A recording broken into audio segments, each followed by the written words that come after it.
dear friends, my dear masters and my dear gods, నిన్న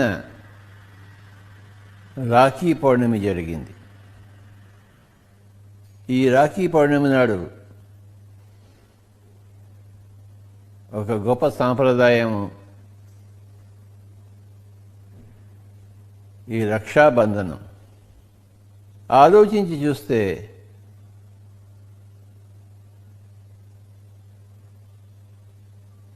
మనకి ఏ రక్షాబంధనము అక్కర్లేదు.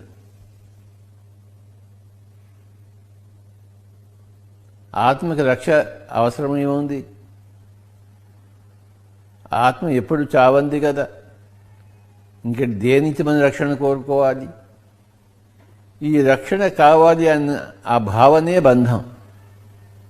కేవలం నేను శరీరం అనుకుంటే నాకు రక్షణ కావాలి, నేను చావకూడదు, అది అందరి భావన. నేను చావకూడదు కనుక నాకు రక్ష కావాలి, పాహిమాం పాహిమాం, నన్ను రక్షించండి రక్షించండి అని వేడుకుంటూ ఉంటాను. దేని నుంచి రక్షించాలి బాబా? చావు నుంచి రక్షించాలా? చావు అన్నది లేనే లేదు కదా.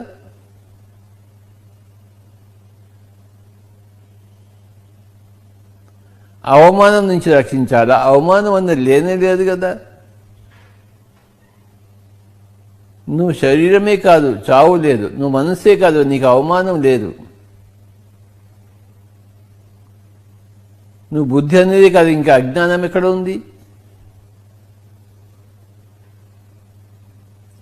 శరీరవత్ చావు లేదు, మనస్సువత్ అవమానం లేదు, బుద్ధివత్ అజ్ఞానం లేదు. మనమంతా భగవంతులం.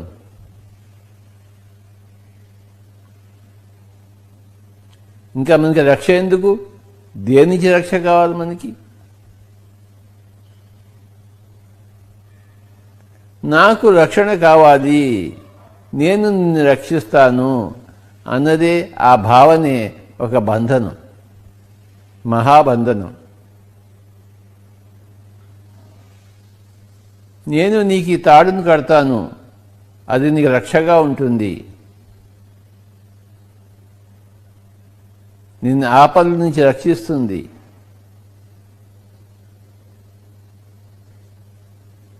అన్నది ప్రాపంచిక భావన, ఆధ్యాత్మిక సత్యం కాదు.